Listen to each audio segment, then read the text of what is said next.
Hello friends, तो कैसे हैं आप सब। आज हम पढ़ेंगे भूमि, मृदा, जल, प्राकृतिक वनस्पति और वन्यजीव संसाधन। क्या पढ़ेंगे? भूमि, मृदा, जल, प्राकृतिक वनस्पति और वन्यजीव संसाधन। तंजानिया, जो कि अफ्रीका में है, तंजानिया के एक छोटे गांव में मांबा पानी लाने के लिए प्रातः शीघ्र उठती है। मांबा जो है अपने घरों में पानी लाने के लिए सुबह सुबह तैयार होती है। वो जल्दी उठती है। उसे बहुत दूर जाना पड़ता है और वह कुछ घंटों के बाद लौटती है। मांबा को जो कि बहुत दूर जाना पड़ता है, तो इसलिए वो सुबह प्रातः जल्द ही उठती है।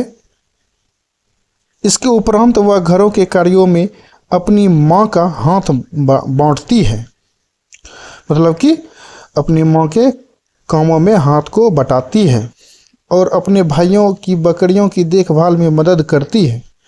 उसके पूरे परिवार के पास उनकी छोटी झोपड़ियों के चारों ओर चट्टानी भूमि का एक भाग है। मांबा के पिता कठिन परिश्रम के बाद मात्र कुछ मक्का और सेम ही उगा सकते हैं।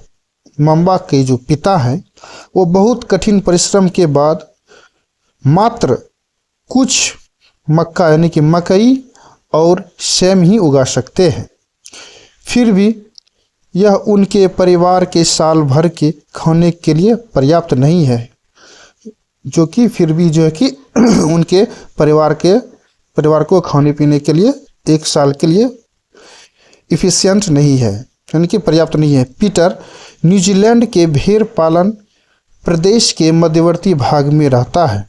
पीटर जो है कि न्यूजीलैंड के भेड़ पालन प्रदेश के मध्यवर्ती भाग में यानी कि बीचों बीच में वह रहता है,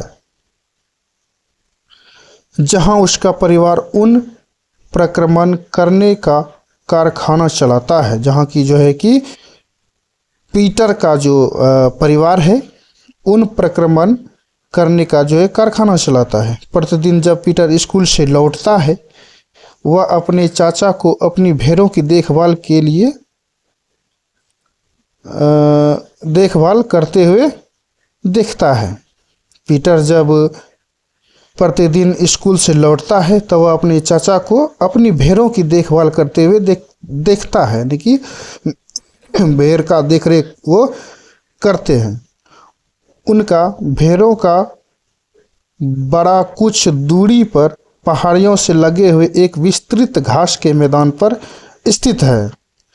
उनके चाचों का भेड़ों का बाड़ा कुछ ही दूरी पर पहाड़ियों से लगे हुए एक विस्तृत घास के मैदान पर स्थित है, यानी कि भेड़ों का बाड़ा यानी कि बासा टाइप का बना हुआ रहता है। वहाँ नवीनतम प्रौद्योगिकी का उपयोग करते हुए एक वैज्ञानिक विधि से इसका प्रबंध किया जाता है, यानी कि साइंटिफिक मेथड से इसका जो है कि प्रबंध किया जाता है, कैसे कि घास उगाने के लिए।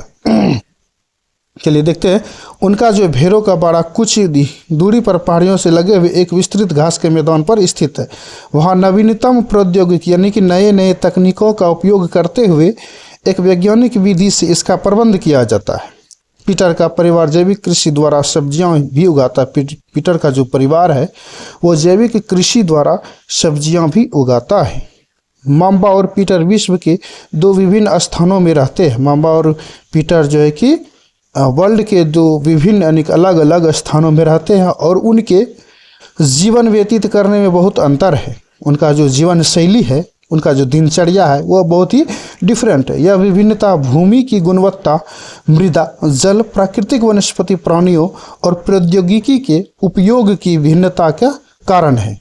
इन स्थानों का एक दूसरे से भिन्न होने का मुख्य कारण इस प्रकार के संसाधनों की उपलब्धता है। ये जो विविधता है, भिन्नता जो है, वहाँ पर जो मौजूद संसाधन है उसके कारण ही हो सकते हैं। चलिए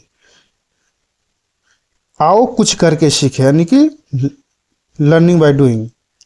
जिस प्रदेश में आप रहते हैं उस प्रदेश में भूमि, मृदा के प्रकार तथा जल उपलब्धता का परीक्षण करें।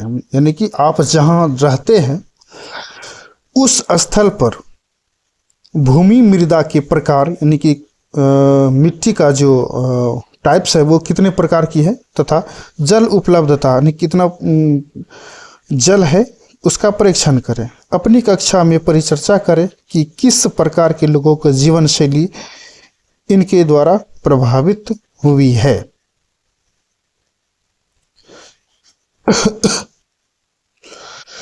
और ये देखिए, क्या आप जानते हैं विश्व की 90% जनसंख्या भूमि क्षेत्र के 30% भाग पर ही रहती है। क्या आप जानते हैं कि विश्व की 90% जनसंख्या 90% पॉपुलेशन जो है भूमि क्षेत्र के मात्र 30% भाग पर ही निवास करती रहती है। शेष 70% भूमि पर या तो विरल जनसंख्या है या वह निर्जन है, या तो बहुत ज़्यादा जनसंख्या या वहाँ पर कोई आदमी ही नहीं है। चलिए, भूमि, सभी महत्वपूर्ण प्राकृतिक संसाधनों में भूमि भी शामिल है। सभी महत्वपूर्ण प्राकृतिक संसाधन में क्या है कि भूमि भी शामिल है। भूपृष्ठ के कुल क्षेत्रफल का लगभग 30% भाग भूमि है। यही नहीं, इस थोड़े से प्रतिशत के भी सभी भाग आवास योग्य नहीं है। यह इतना ही नहीं, इस थोड़े से प्रतिशत के भी सभी भाग क्या है, आवास योग्य नहीं, कर रहने लायक नहीं है, जहाँ पर कि मनुष्य नहीं रह सकता है। मुख्यतः भूमि और जलवायु के भिन्न भिन्न लक्षणों के कारण विश्व के विभिन्न भागों में जनसंख्या का वितरण असमान पाया जाता है। जनसंख्या वितरण जो है कि अलग अलग जगह पर अलग अलग जनसंख्या वितरण होता है। उबड़ खाबड़ स्थलाकृति, पर्वतों के तीव्र ढाल, जलाक्रांत, संभावित निम्न क्षेत्र, मरुस्थल क्षेत्र एवं सघन वन क्षेत्र सामान्यतः विरल अथवा निर्जन है। कहने का तात्पर्य है, उबड़ खाबड़ स्थलाकृति, कहीं ऊंचा है कहीं नीचा है, जैसे उबड़ खाबड़ टाइप का स्थलाकृति है यानी कि भूमि है। पर्वतों के तीव्र ढाल, पर्वतों के तीव्र ढाल कई ऐसे है कई ऐसे, कई ऐसे है कई ऐसे है कई ऐसे है, यानी कि तीव्र ढाल की ओर पर्वत में पाया जाता है। जलाक्रांत, संभावित निम्न क्षेत्र, नीचे के क्षेत्र मरुस्थल जहाँ पर कि खाली रेगिस्तान ही रेगिस्तान है क्षेत्र, एवं सघन वन जहाँ कहीं कहीं ज़्यादा वृक्ष ही पाए जाते हैं। क्षेत्र सामान्यतः विरल अथवा निर्जन है, असंभव और जहाँ पर आदमी भी नहीं रहते। उर्वर मैदानों और नदी घाटियों में कृषि के लिए उपयुक्त भूमि उपलब्ध है। कृषि घाटियों के लिए उपयुक्त भूमि क्या है, उपलब्ध है। इसलिए वे स्थान विश्व के सघन बसे क्षेत्र हैं। भूमि का उपयोग यानी भूमि उपयोग, भूमि का उपयोग विभिन्न कार्यों के लिए किया जाता है। भूमि का उपयोग विभिन्न कार्यों के लिए किया जाता है, जैसे कृषि, वानिकी, खनन, सड़कों और उद्योगों की स्थापना। साधारणतः इसे भूमि उपयोग कहते हैं।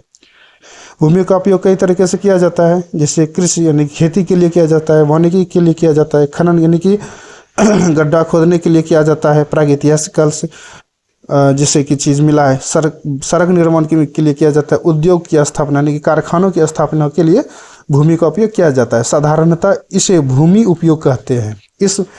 इस प्रक्रिया को क्या कहते हैं, भूमि उपयोग कहते हैं। क्या आप माम्बा और पीटर के परिवारों के भूमि उपयोग के विभिन्न तरीकों की सूची बना सकते हैं?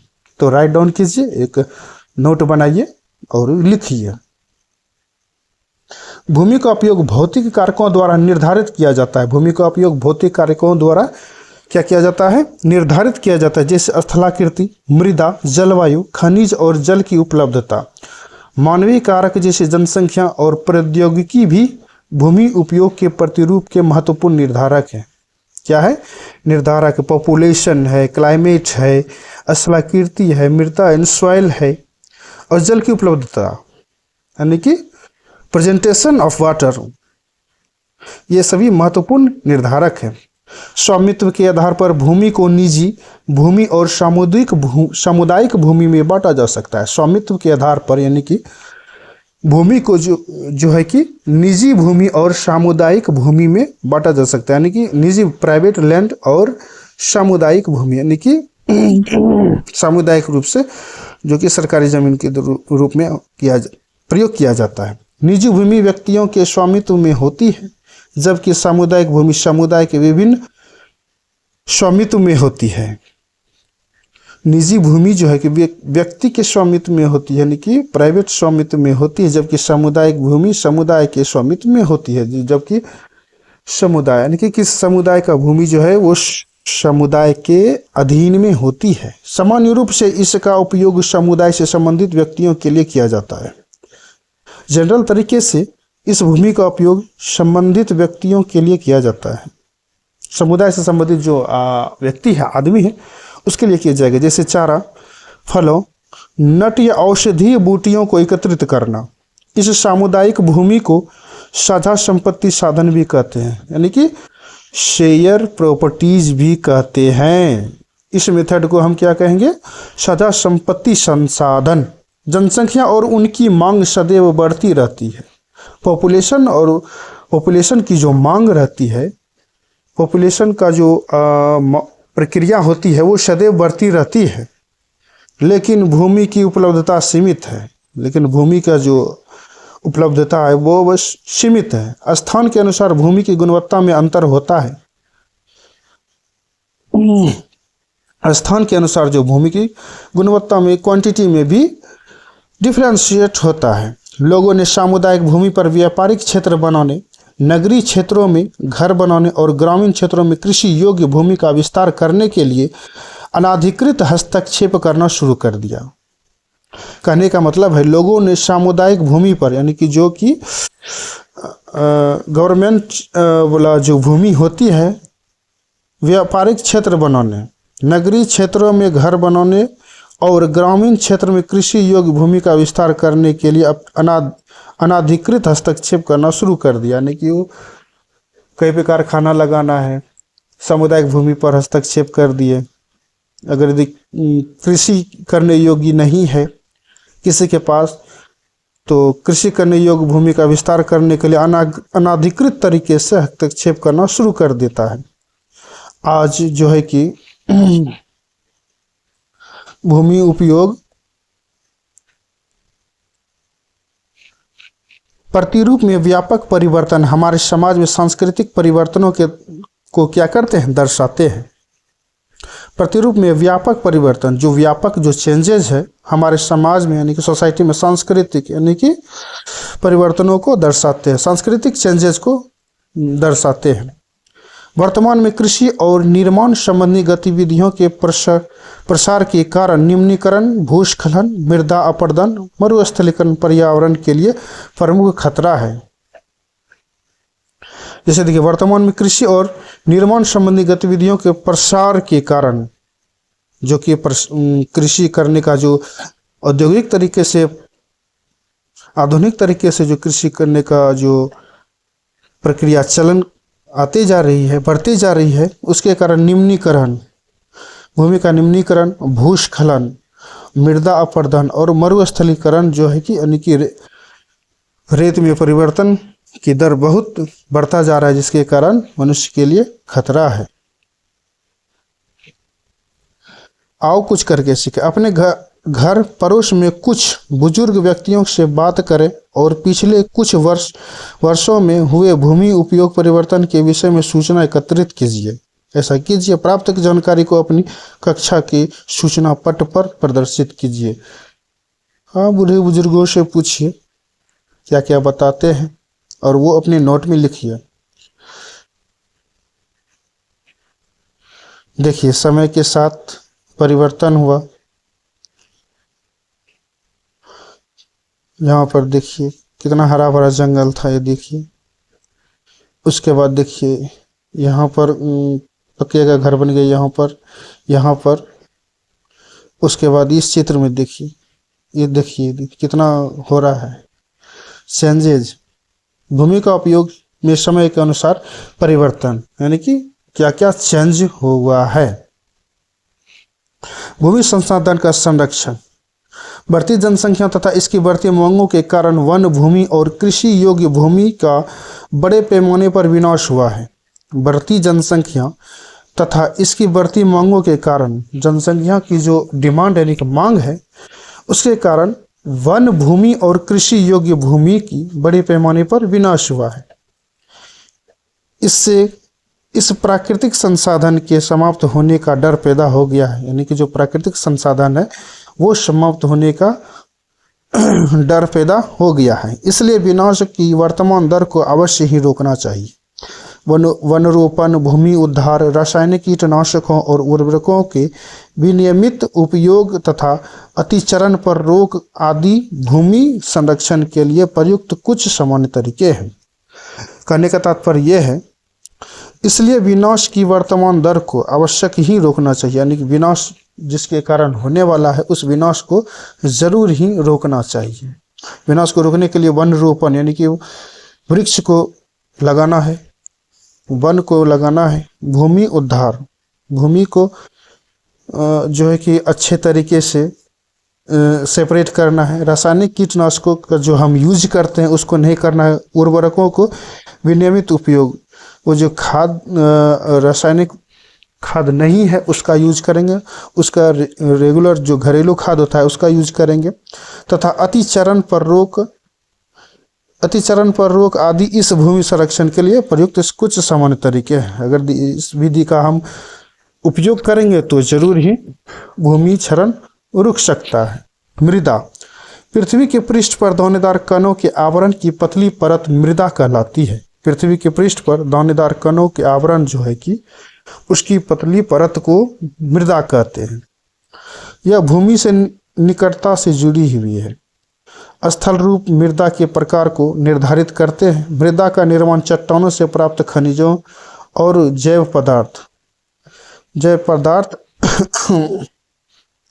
भूस्खलन को सामान्य रूप से शैल, मलबा या ढाल के गिरने वाली मिट्टी को बहुत संचालन के रूप में परिभाषित किया जाता है। भूस्खलन को सामान्य रूप से शैल, मलबा या ढाल से गिरने वाली मिट्टी के वृहद संचालन, बहुत से संचालन के रूप में, बहुत बड़े संचालन के रूप में परिभाषित किया जाता है। वे प्रायः भूकंप, बाढ़ और ज्वालामुखी के साथ घटित होते हैं। वे प्रायः क्या होते हैं? भूकंप, बाढ़ और ज्वालामुखी के साथ घटित हो। जैसे जैसे भूकंप आएगा, यानी कि भूकंप के साथ ज्वालामुखी अगर फटेगा तो कि उसके साथ ये घटना होते रहता है। लंबे समय तक भारी वर्षा होने से भूस्खलन होती है। लंबे समय तक जो कि पूरी मूसलाधार तरीके से जो वर्षा होगा उससे भी भूस्खलन होती है। यह नदी के प्रवाह को कुछ समय के लिए अवरुद्ध कर देता है। नदी अवरुद्धता की अचानक फूट पड़ने से निचली घाटियों के आवासों में विध्वंस आ जाता है। नदी अवरुद्धता के अचानक फूट पड़ने से, यानी कि आश्चर्यचकित, यानी कि अचानक निचले घाटियों के आवासों में विध्वंस आ जाता है। निचली घाटियों में जो घर जो बने होते हैं उसमें विध्वंस आ जाएगा, वो उधर जो आदमी रहते हैं उसके ऊपर विनाश आ जाएगा। पहाड़ी भूभागों में भूस्खलन एक मुख्य और विस्तृत रूप से फैली प्राकृतिक आपदा है। पहाड़ी क्षेत्रों में भूस्खलन एक मुख्य और विस्तृत रूप से फैली हुई है। भूस्खलन जो कि होते रहता है उधर पहाड़ी इलाकों में, जो प्रायः जीव और संपत्ति के आघात पहुंचाती है, जो प्रायः यानी कि संपत्ति और जीव को हानि पहुंचाती है और चिंता का एक मुख्य विषय भी है। चिंता का एक क्या है? मुख्य विषय भी है। एक वस्तु स्थिति अध्ययन हिमाचल प्रदेश के किन्नौर जिले में रेकांग पियो के निकट पंजी गांव में बड़े भूस्खलन के कारण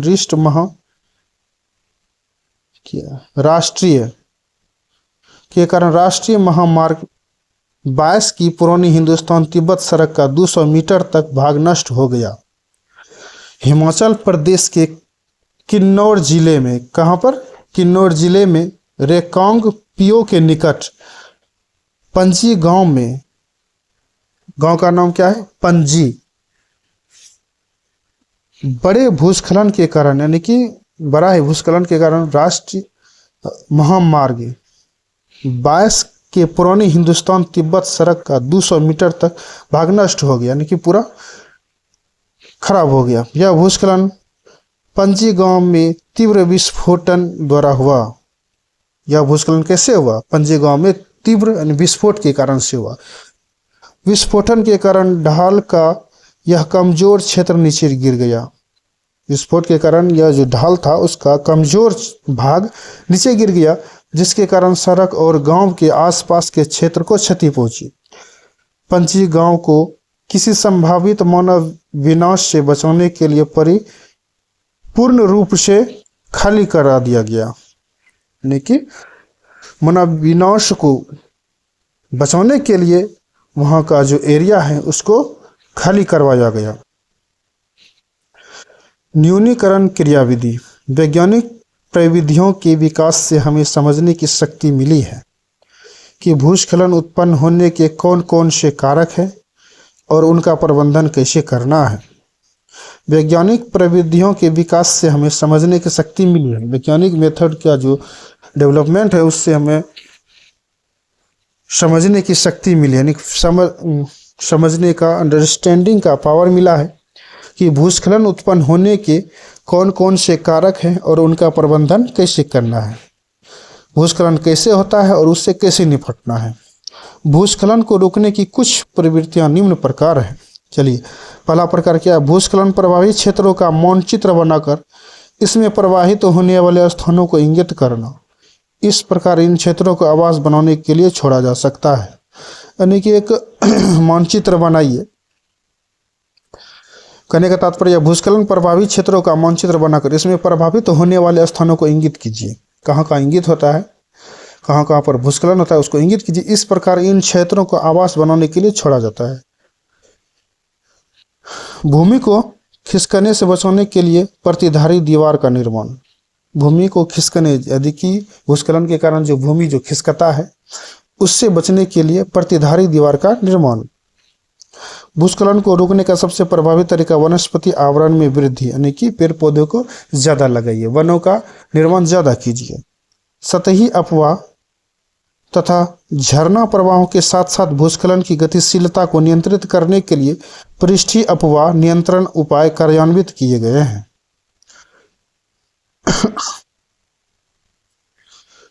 देखिए, एक चित्र के रूप में जानकारी मिलती है कैसी, चलिए देखते हैं। ह्यूमस और वनस्पति के साथ ऊपरी मृदा, ये जो बना हुआ है हरे कलर का, ये है ह्यूमस और वनस्पति के साथ ऊपरी मृदा है। उसके नीचे जो है ये देखिए इतना, उसके नीचे बालू गाद क्ले के साथ उप मृदा अपक्षयित उसके नीचे वाले भाग जो है कि इसमें जो है कि अपक्षयित चट्टानी पदार्थ रहती है, और उसके नीचे ये वाला जो व्हाइट कलर का दिखता है, सिल्वर कलर का, ये जनक चट्टाने हैं। शब्दावली देखिए, अपक्षय क्या है? तापमान परिवर्तन, तुषार क्रिया, पौधों, प्राणियों और मनुष्य के क्रियाकलाप द्वारा अनावृत शैलों का टूटना और क्षय होना, इसे अपक्षय कहते हैं, अपक्षरा कहते हैं। क्या कहते हैं? अपक्षय कहते हैं। तथा भूमि पर पाए जाने वाले खनिज से होता है, और यह अपक्षय की प्रक्रिया के माध्यम से बनती है। किस प्रक्रिया के बनती है? अपक्षय की प्रक्रिया से बनती है। खनिजों और जैव पदार्थों का सही मिश्रण मृदा को उपजाऊ बनाता है, मिट्टी को उपजाऊ बनाता है। ये देखिए, ये मृदा है। पहले देखिए, जलवायु, तापमान, वर्षा, अपक्षय और ह्यूमस निर्माण की दर को प्रभावित करते हैं। ठीक। जनक शैल रंग गठन, रासायनिक गुणधर्म, खनिज मात्रा, पारगम्यता को निर्धारित करती है, ये भी मृदा को करती है।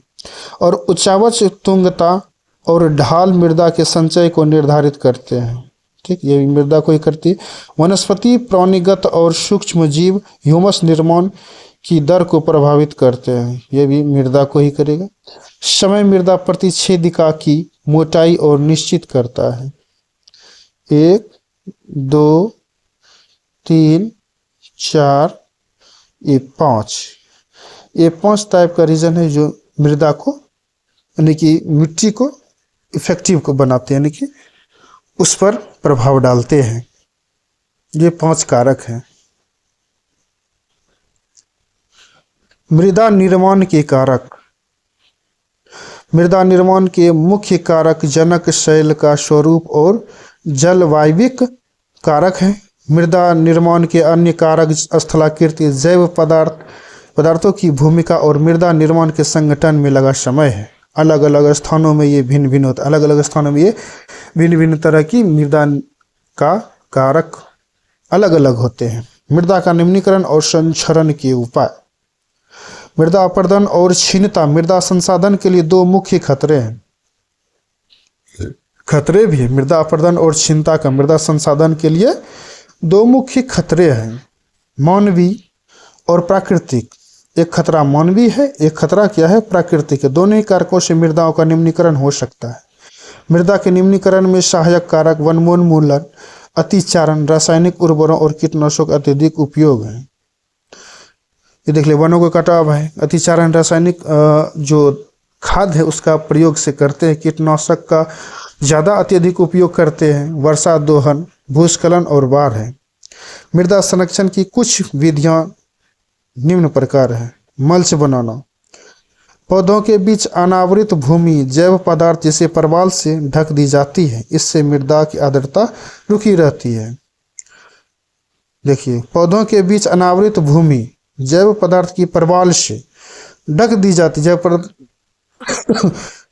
जैसे परवाल से ढक दी जाती है, तो इससे मिट्टी की आर्द्रता रुकी रहती है।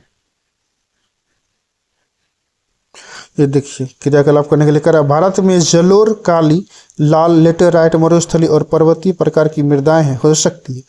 विभिन्न प्रकार की मृदाओं की एक मुट्ठी एकत्रित कीजिए और निरीक्षण कीजिए कि वे किस प्रकार से एक दूसरे से अलग है, यानी कि भिन्न है। आपके सामने दो चित्र हैं, देखिए। वेदिका फॉर्म, ये समुच्च रेखीय जुताई। पहाड़ी क्षेत्रों में वेदिका फॉर्म से खेती की जाती है।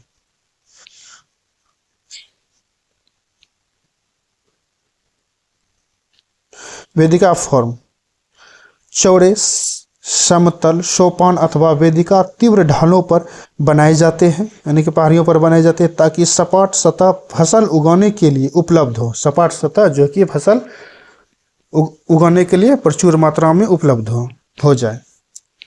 इनसे पृष्ठीय प्रवाह और मृदा अपरदन कम होता है। पृष्ठीय प्रवाह और मृदा अपरदन यानी कि बहुत कम होता है। समुच्च रेखीय जुताई, एक पहाड़ी ढाल पर समुच्च रेखाओं के समांतर जुताई ढाल से नीचे बहते जल के लिए एक प्राकृतिक अवरोध का निर्माण करती है, यानी कि ये अवरोध का निर्माण करती है, जिसे समुच्च रेखीय जुताई कहते हैं। रक्षक मेखलाएं, तटीय प्रदेशों और शुष्क प्रदेशों में पवन गति रोकने के लिए वृक्ष कतारों में लगाए जाते हैं, ताकि मृदा आवरण को बचाया जा सके, मृदा को बचाया जा सके। ये देखिए, एक तरह से एक श्रृंखला में रक्षक मेखला, इसको क्या कहते हैं, रक्षक मेखला, एक श्रृंखला में जो कि पेड़ लगाए गए हैं।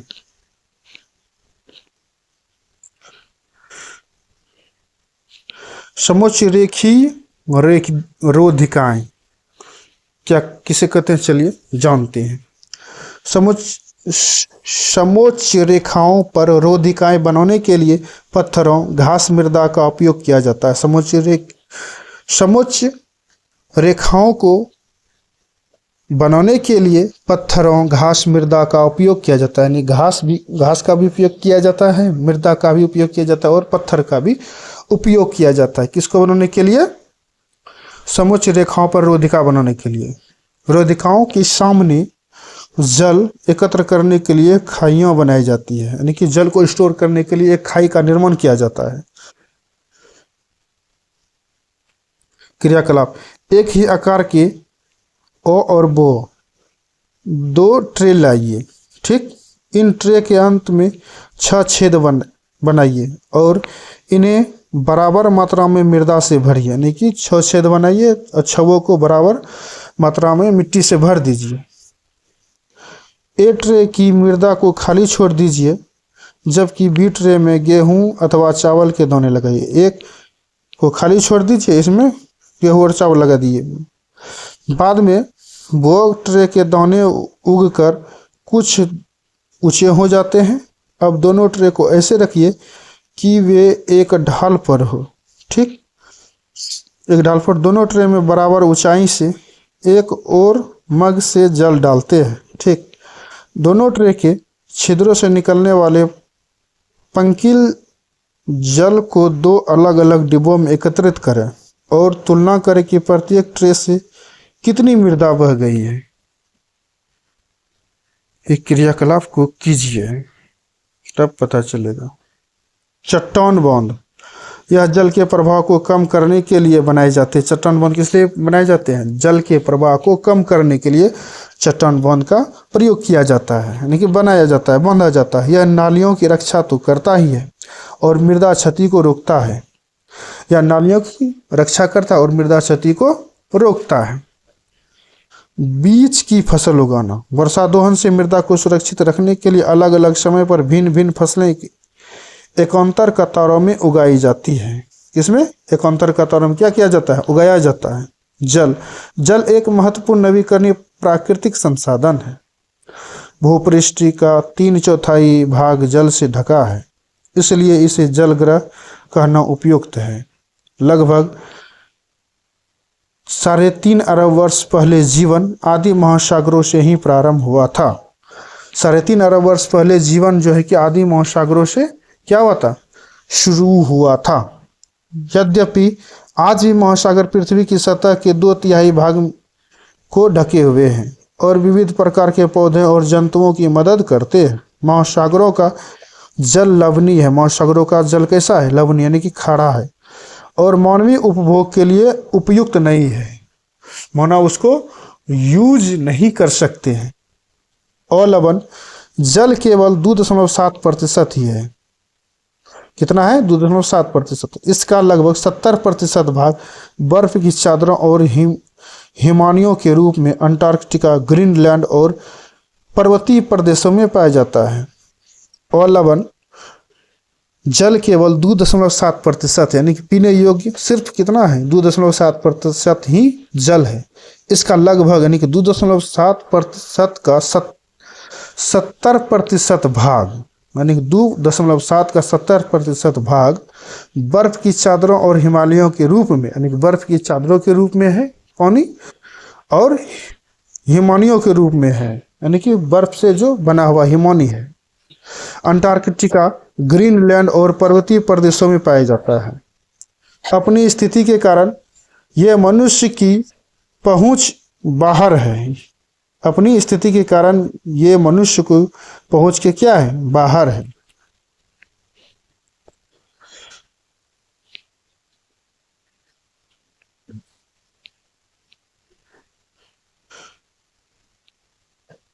केवल 1% और लवण जल उपलब्ध है। ठीक है, अंटार्कटिका और ग्रीनलैंड जो है इस यहाँ पर मनुष्य पहुंच के कारण उतना संभावित नहीं है, लेकिन केवल 1% और लवण जल उपलब्ध है। पृथ्वी पर 1% जल उपलब्ध है और वह मानव उपभोग के लिए उपयुक्त है, यानी कि उतना ही काफ़ी है जो कि मानव यूज कर सकते। यह भौमजल, नदियों और झीलों में पृष्ठीय जल के रूप में तथा वायुमंडल में जलवाष्प के रूप में पाया जाता है। वायुमंडल में वो इसी 1% में तरह तरह की जगह पर पाए जाते हैं। क्या आप जानते हैं वर्ष 1975 में मानव उपयोग के लिए जल की खपत 3850 घन किलोमीटर वर्ष थी।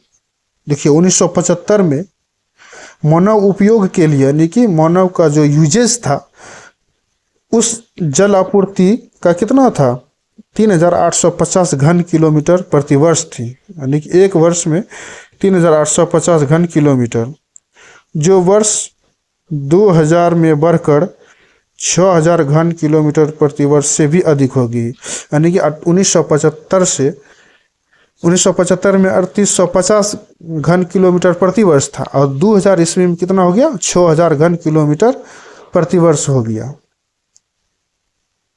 ये इम्पोर्टेंट टॉपिक है। क्या आप जानते हैं एक टपकता नल एक वर्ष में 1200 लीटर जल व्यर्थ करता है? देखिए एक टपकता नल जो है एक वर्ष में कितना लीटर जल खपत करता है, यानी बर्बाद कर देता है? 1200 लीटर।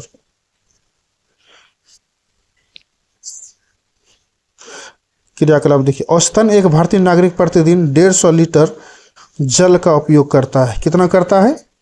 150 लीटर। औसतन एक भारतीय नागरिक, एक इंडियन सिटीजन लगभग एक दिन में 150 लीटर जल का उपयोग करता है। कितना करता है? नहाने, खाने और शौचालय के रूप में टोटल कुल मिलाकर 150 लीटर जल का उपभोग कर लेता है, यानी कि उपयोग कर लेता है। देखिए उपयोग किस में कितना करता है, लीटर प्रति व्यक्ति प्रतिदिन। पानी देखिए 3 लीटर, खाना बनाने के लिए 4 लीटर, नहाने के लिए 20 लीटर, नहाने के लिए कितना? 20 लीटर, शौचालय यानी शौचालय और फ्लैशिंग के लिए 40 लीटर का उपयोग करता है। वस्त्र धोने यानी कपड़ा धोने के लिए 40 लीटर का उपयोग करता है। बर्तन धोने के लिए 20 लीटर पानी का उपयोग करता है। बागवानी करने के लिए यानी कि मतलब कि बागवानी यानी कि फूल सब में पानी देने के लिए 23 लीटर का उपयोग करता है, यानी कि टोटल 150 किलो यानी 150 लीटर का जल बर्बाद करता है एक आदमी एक दिन में। कितना जल बर्बाद करता है? 150 लीटर। इसलिए अवलंबनीय जल पृथ्वी का सबसे अधिक मूल्यवान पदार्थ है। जल क्या है? बहुत ही सबसे मूल्यवान पदार्थ। पृथ्वी पर जल न बढ़ाया जा सकता है और न घटाया जा सकता है। अर्थ पर वाटर जो है कि ना ही बढ़ाया जा सकता है ना ही घटाया जा सकता है। इसकी कुल मात्रा स्थिर रहती है। इसकी प्रचुरता में विविधता प्रतीत होती है। इसकी प्रचुरता में विविधता प्रतीत होती है क्योंकि यह वाष्पीकरण, वर्षण और वाह की प्रक्रियाओं द्वारा महासागरों, वायु, भूमि और पुनः महासागरों में चक्रण द्वारा निरंतर गतिशील है। क्या है? सभी मेथड में सभी प्रकार से अलग अलग गतिशील होते रहता है। जैसा कि आप जानते हैं इसे जल चक्र कहते हैं। इसे क्या कहते हैं? जल चक्र कहते हैं। मनुष्य जल की बड़ी मात्रा का उपयोग न केवल पीने और धुलाई में ही करता है वरन उत्पादन प्रक्रिया में भी करता है। यानी कि मनुष्य जो है कि पानी का उपयोग सिर्फ पीने और धुलाई करने में ही व्यतीत नहीं करता है बल्कि इसका उत्पादन भी करता है, उत्पादन प्रक्रिया में भी यूज करता है। जल जो है कि कृषि उद्योगों और बांधों के जलाशयों के माध्यम से विद्युत उत्पादन करने में भी प्रयोग किया जाता है।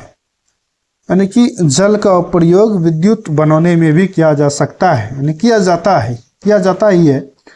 जल स्रोतों के सूखने अथवा जल प्रदूषण के कारण अलवणीय जल की आपूर्ति की कमी के मुख्य कारक बढ़ती जनसंख्या, भोजन और नकदी फसलों की बढ़ती मांग, बढ़ता नगरीकरण और बेहतर होता जीवन स्तर है। जल की उपलब्धता की समस्या देखिए क्या क्या समस्या है। विश्व के कई प्रदेशों में जल की कमी है। अधिकांश अफ्रीका, पश्चिमी एशिया, दक्षिणी एशिया, पश्चिमी संयुक्त राज्य अमेरिका के भाग, उत्तर पश्चिमी मैक्सिको, दक्षिण अमेरिका के भाग और संपूर्ण ऑस्ट्रेलिया अवलंबनीय जल की आपूर्ति की कमी का सामना कर रहे हैं। देखिए अधिकांश जो है कि अफ्रीका, पश्चिमी एशिया, दक्षिणी एशिया, पश्चिमी संयुक्त राज्य अमेरिका के भाग, उत्तर पश्चिमी मैक्सिको, दक्षिण अमेरिका के भाग और संपूर्ण ऑस्ट्रेलिया अवलंबनीय जल की आपूर्ति की कमी का सामना कर रहे हैं। यानी कि इस जगह पर सिर्फ लवणीय जल है, अवलंबनीय नहीं लवणीय जल है। ये देश ऐसे जलवायु प्रदेशों में स्थित है जहां अक्सर सूखा पड़ता है, यानी कि वहां पर सूखा ही होता रहता है। उनमें जलाभाव की अधिक समस्या बनी रहती है। इस प्रकार जल का अभाव मौसमी अथवा वार्षिक वर्षण विविधता के परिणाम स्वरूप हो सकता है। ये देखिए उनमें जलाभाव की अधिक समस्या यानी कि जल का अभाव जो है वह अधिक समस्या बनी रहती है। इस प्रकार जल का अभाव मौसमी अथवा वार्षिक वर्षण में विविधता के परिणाम स्वरूप हो सकता है। अथवा अति उपयोग और जल स्रोतों के संदूषण के कारण भी जल का अभाव हो सकता है। संदूषण के कारण क्या होता है? जल का बहुत अभाव हो सकता है। क्या आप जानते हैं, क्या आपने जल बाजार के बारे में सुना है? हाँ, जरूर सुना होगा। सौराष्ट्र प्रदेश में 1.25 लाख जनसंख्या वाला अमरेली शहर के पास तालुकों से पानी खरीदने के लिए पूर्णतः निर्भर है। वहां पर जो कि पानी खरीद कर ही पिया जाता है।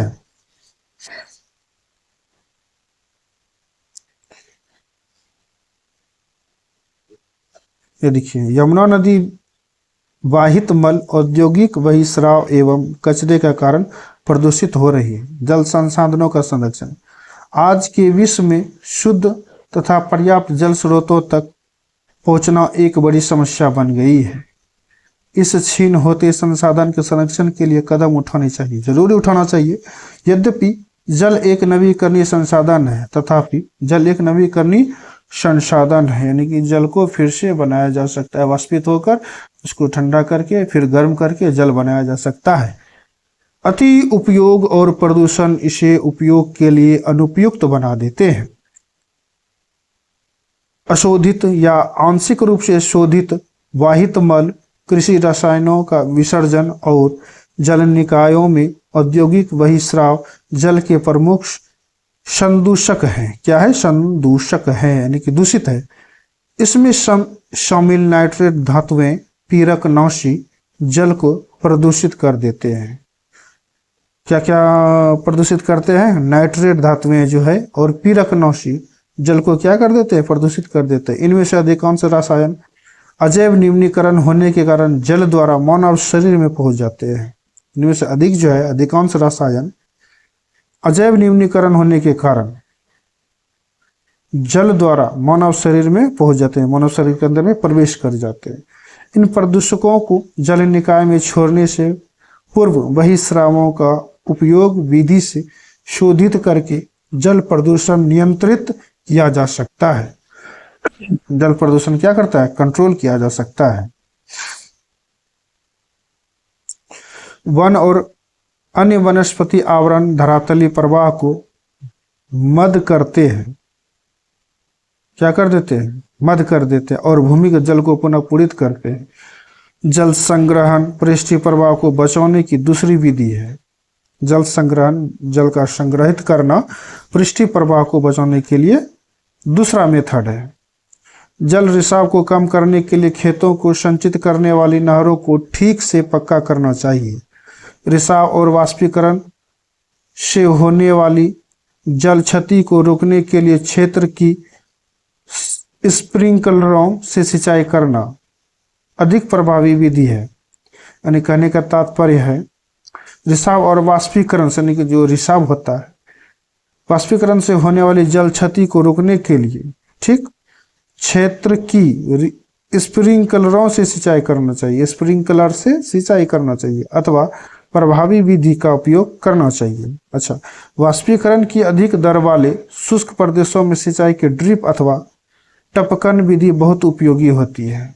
टपकन विधि एक ऐसा विधि है जिससे सिंचाई किया जा सकता है, वो बहुत ही उपयोगी विधि है। सिंचाई की इन विधियों को अपनाकर बहुमूल्य जल संसाधन को संरक्षित किया जाता है। ये देखिए स्प्रिंकलर विधि, इससे जलापूर्ति को पूरित किया जाता है। ये देखिए, इधर भी जाएगा पानी, इधर भी जाएगा, इधर भी जाएगा, इधर भी आता है। ये कई दूर जगह तक पानी एक ही जगह से चला जाता है। क्या आप जानते हैं? अपने घर की छत पर वर्षा जल एकत्र करके इस जल का संग्रहण करना, विभिन्न उत्पादक उपयोगों में लाना वर्षा जल संग्रहण कहलाता है। क्या कहलाता है? वर्षा जल संग्रहण। औसतन 2 घंटे की वर्षा का एक दौर 8000 लीटर जल बचाने के लिए काफी है। 8000 लीटर जल बचाने के लिए क्या है? काफी है। प्राकृतिक वनस्पति और वन्यजीव। ठीक, आइए देखते हैं प्राकृतिक वनस्पति और वन्य जीवन। स्कूल के बच्चे हस्तशिल्प प्रदर्शनी में घूम रहे थे। कहाँ घूम रहे थे? हस्तशिल्प प्रदर्शनी में घूम रहे थे।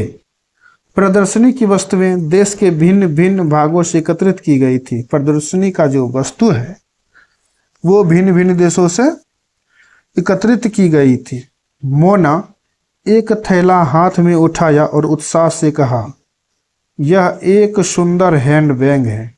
ठीक, मोना ने एक थैला को उठाया और बड़े ही उत्साह से कहा, एक सुंदर हैंडबैग है। अध्यापिका ने कहा, हाँ, यह जूट से बना है। शिक्षिका ने जो कहा, हाँ हाँ, यह तो है कि जूट से बना है। क्या आप उन टोकरियों, दीप छात्रों और कुर्सियों को देखते हैं?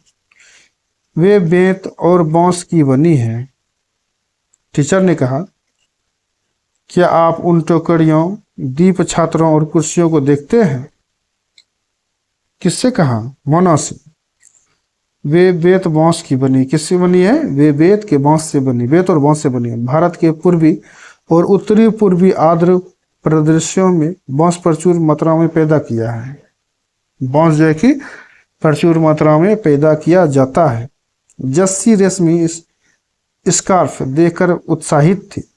जैस्मी और रेशमी स्कार्फ देखकर बहुत ही उत्साहित थी। उनके मन में जिज्ञासा हुआ।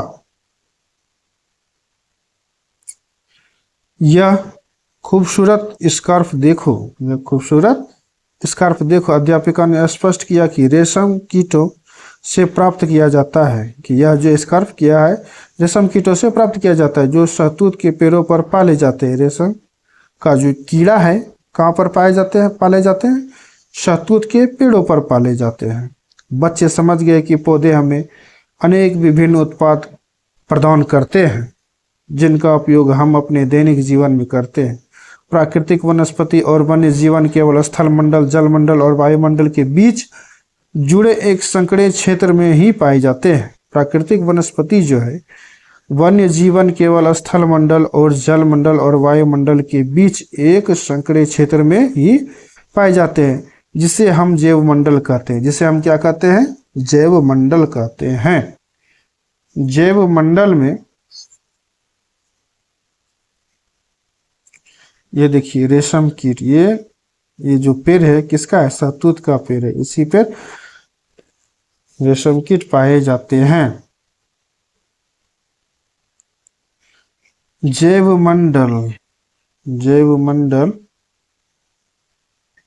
जैव मंडल सभी जीवित जातियां जीवित रहने के लिए एक दूसरे से परस्पर संबंधित और निर्भर रहती है। जैव मंडल में जो है कि सभी जीवित जातियां, जो जितने भी जातियां हैं, जितने भी जीव जंतु हैं, वो जीवित रहने के लिए एक दूसरे से परस्पर इंटर रिलेटिव यानी कि परस्पर संबंधित निर्भर रहती है। इस जीवन आधारित तंत्र को परितंत्र कहते हैं। इसको क्या कहते हैं? परितंत्र कहते हैं। वनस्पति और वन्य जीवन बहुमूल्य संसाधन है। पौधे हमें इमारती लकड़ी देते हैं, प्राणियों को आश्रय देते हैं, ऑक्सीजन उत्पन्न करते हैं जिसमें हम सांस लेते हैं, फसलों को उगाने के लिए आवश्यक मृदा की सुरक्षा करती है, रक्षक मेखला के रूप में कार्य करते हैं, भूमिगत जल के संग्रह में सहायता करते हैं, हमें फल, लैक्टेस, तारपीन का तेल, गोंद, औषधीय पौधे और कागज प्रदान करते हैं। ये देखो पौधे हमें क्या करते हैं? भूमिगत जल संग्रहण में हेल्पफुल रहते हैं, यानी कि सहायता करते हैं। हमें फल भी देते हैं, लैक्टस, तारपीन का तेल भी देते हैं, गोंद जिसको हम किसी चीज को चिपकाते हैं वह भी पौधे से होता है, औषधीय पौधे भी है और कागज भी प्रदान करते हैं, यानी कि उस कई पेड़ों से कागज का उपयोग मतलब कागज बनाए जाते हैं, जो आपके अध्ययन के लिए अत्यधिक आवश्यक है, जो कि जिस कागज का प्रयोग हम पढ़ने के लिए करते हैं, लिखने के लिए भी करते हैं। पौधों के असंख्य उपयोग हैं। पौधे के क्या है? असंख्य उपयोग, यानी कि इन्फिनिटिव यूजेज है। उनमें आप कुछ और जोड़ सकते हैं। वन्य जीवन के अंतर्गत जंतु, पक्षी, कीट एवं जलीय जीव रूप आते हैं। उनमें हमें दूध, मांस, खाल और ऊन प्राप्त होती है। कीट जैसे मधुमक्खी हमें शहद देती है, फूलों के परागकण में मदद करती है और परितंत्र में अपघटक के रूप में एक महत्वपूर्ण भूमिका निभाती है। चिड़िया अपने भोजन के लिए कीटों पर निर्भर करते हैं। ठीक है, कीटों पर वो निर्भर रहते हैं। चिड़िया जो है कि अपने भोजन के लिए किस पर निर्भर रहते हैं? कीटों पर निर्भर रहते हैं और अपघटकों के रूप में कार्य करती है। गिद्ध मृत जीव जंतुओं को खाने के कारण अपमार्जक है और पर्यावरण का एक महत्वपूर्ण शोधक समझा जाता है। इसलिए प्राणी चाहे बड़े हों अथवा छोटे, सभी परितंत्र के संतुलन को बनाए रखने के लिए अनिवार्य हैं। जीव बड़े हो या छोटे, सभी परितंत्र को बैलेंस करने के लिए सभी जरूरी है, अनिवार्य है। क्या आप जानते हैं भारतीय उपमहाद्वीप में जिन पशुओं का उपचार डिक्लोफेनेक, एस्प्रिन अथवा इबुप्रोफेन जैसे पीरानौसी से किया जाता था, उनके अपमार्जन उपरांत गिद्ध किडनी खराब होने से मर रहे थे। पशुओं पर इन औषधियों के उपयोग करने पर प्रतिबंध लगाने के प्रयास किए जा रहे हैं तथा आरक्षित स्थान पर गिद्ध के प्रजनन के प्रयास किए जा रहे हैं। ये जो दवाई है डिक्लोफेनेक, एस्प्रिन अथवा इबुप्रोफेन, ये जो पीरानौसी जो दवाई है, यानी कि दर्द को हरने वाला, इस दवाई के यूज से अपमार्जन उपरांत गिद्ध का किडनी खराब होता है। क्योंकि हम जो दवाई किसी बकरी को, गाय को, भैंस को देते हैं, ये पीरानौसी दवाई, वो दवाई जब सक्सेस नहीं होता है, वो जानवर जब मर जाता है, उस मरे हुए जानवर को गिद्ध खाता है और उससे उस गिद्ध का किडनी खराब हो जाता है और गिद्ध भी मरने लगा। और इसको संरक्षण के लिए कई जगह गिद्ध का जो है कि प्रजनन किया जा रहा है। ये देखिए, ब्रह्म कमल एक औषधीय बूटी है। ब्रह्म कमल, इस जड़ी बूटी का नाम क्या है? ब्रह्म कमल।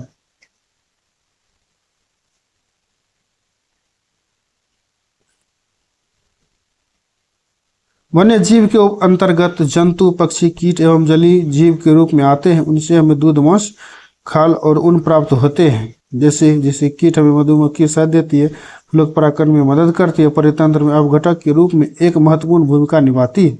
चिड़िया अपने भोजन के लिए कीटों पर निर्भर है और अपघटकों के रूप में कार्य करती है।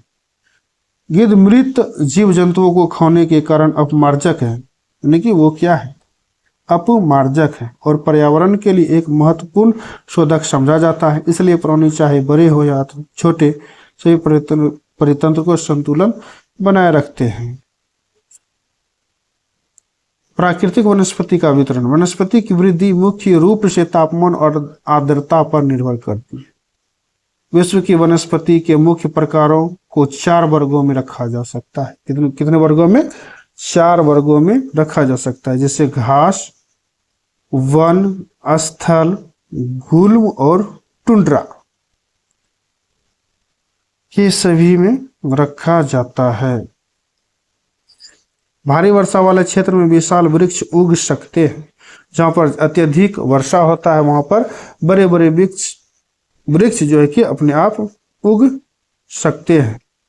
इस प्रकार वन प्रचुर जल आपूर्ति वाले क्षेत्रों में ही पाए जाते हैं। जैसे जैसे आर्द्रता कम होती है, वैसे वैसे वृक्षों के आकार और उनकी सघनता कम होती जाती है।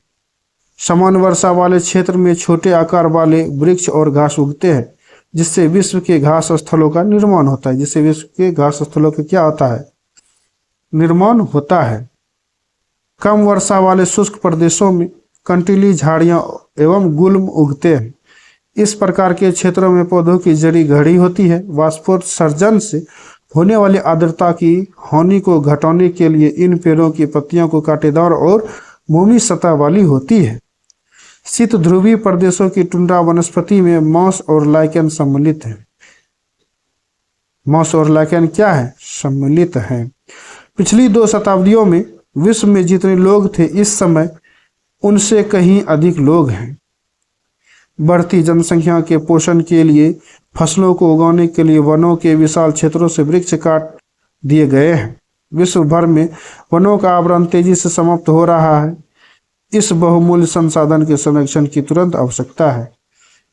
ये पॉपुलेशन जो बढ़ रहा है और इसके कारण पॉपुलेशन बढ़ने के कारण जो है कि पेड़ और वनों की बहुत अधिक मात्रा में कटाई हो रही है, उसको बचाने की बहुत ही हम मानवों की आवश्यकता है कि पेड़ को कैसे बचाएं।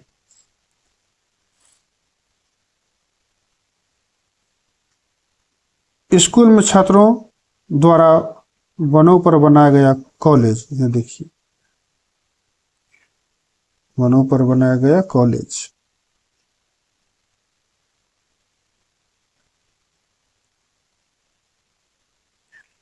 प्राकृतिक वनस्पति और वन्य जीवन का संरक्षण।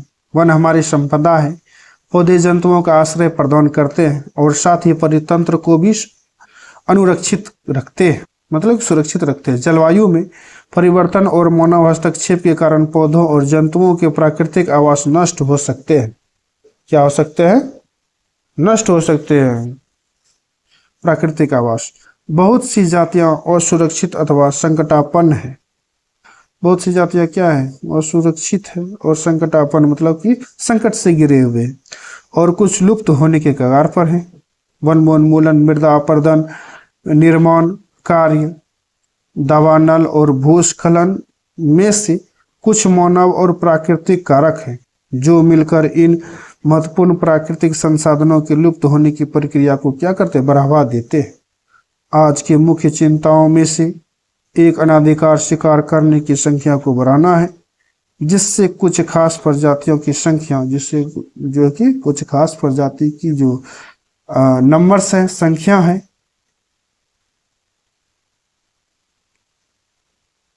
में तेजी से कमी आई है। पशु खाल, चमड़ा, नाखून, दांत और पंखों के साथ साथ सिंगों के एकत्रीकरण और गैर कानूनी व्यापार के लिए जंतुओं का अनाधिकार शिकार किया गया है।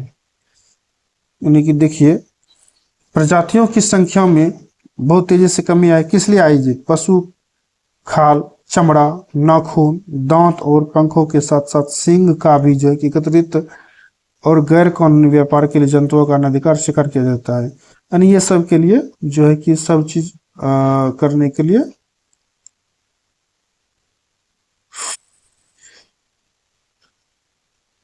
इसको मारा जाता है।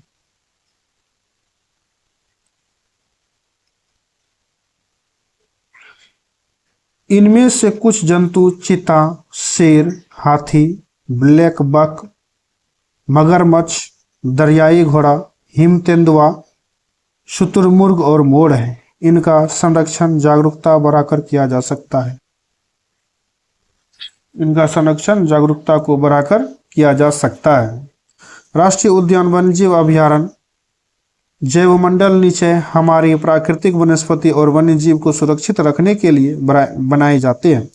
संकीर्ण घाटियां, झीलों और आर्द्र भूमि का संरक्षण मूल्यवान संसाधन नष्ट होने से बचाने के लिए क्या है? इम्पोर्टेंट है, यानी कि आवश्यक है। ब्लैक बक को सुरक्षा की आवश्यकता। ये देखिए ब्लैक बक, काला हिरन जिसको बोलते हैं।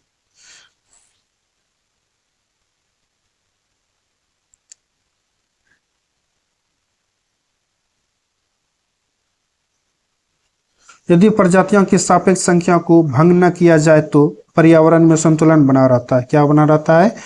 संतुलन बना रहता है। विश्व के अनेक भागों में मनुष्य ने अपने क्रियाकलापों से अनेक प्रजातियों के प्राकृतिक आवासों में उथल पुथल कर दी है। यानी कि अपने नीड के अनुसार पॉपुलेशन को उथल पुथल कर दिया है।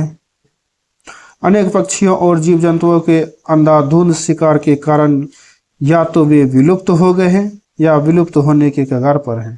यानी कि जैसे कि उसका शिकार कर रहे हैं, या तो वो विलुप्त हो गए या तो विलुप्त होने के कगार पर है। प्रादेशिक और सामुदायिक स्तर पर जागरूकता कार्यक्रमों जैसे सामाजिक वानिकी, वन महोत्सव को प्रोत्साहित करना चाहिए। स्कूल के बच्चों को पक्षी देखने, प्राकृतिक कैंपों में जाने के लिए प्रोत्साहित करना चाहिए ताकि वे विविध जातियों के निवास का अवलोकन कर सकें। बहुत से देश पक्षियों और पशुओं को मारने और उनके व्यापार करने के विरुद्ध हैं। भारत में शेरों, चीतों, हिरणों, भारतीय सारंग और मोर का मारना अवैध है, यानी कि ये कानूनन अपराध है। भारतीय सारंग जो है और मोर का मारना क्या है? गैर कानूनी अपराध है। शेर को भी मारना कानूनी अपराध है, चीता को भी मारना और हिरण को भी मारना कानूनी अपराध है। एक अंतर्राष्ट्रीय परिपाटी CITES यानी कि the convention on international trade in endangered species of wild fauna and flora की स्थापना की गई है, जिसने प्राणियों और पक्षियों की अनेक जातियों की सूची तैयार की है। इस सूची में दिए गए सभी पक्षियों और प्राणियों के व्यापार करने पर प्रतिबंध लगाया गया है, लेकिन उसका व्यापार हम नहीं कर सकते हैं। पौधों और प्राणियों का संरक्षण प्रत्येक नागरिक का नैतिक कर्तव्य है। ये तो है ही। शब्दावली जो राष्ट्रीय उद्यान किसे कहते हैं? वर्तमान और भविष्य की पीढ़ी के लिए एक या एक से अधिक परितंत्रों की पारिस्थितिक एकता की रक्षा के लिए नियमित किया गया प्राकृतिक क्षेत्र क्या है? राष्ट्रीय उद्यान है। ये देखिए किसका झुंड है? चीतलों का झुंड है। किसका झुंड है? चीतलों का झुंड है। जैवमंडल निचय यह वैश्विक नेटवर्क द्वारा जुड़े रक्षित क्षेत्रों की एक श्रृंखला है, जिसे संरक्षण और विकास के बीच संबंध को प्रदर्शित के इरादे से बनाया गया है।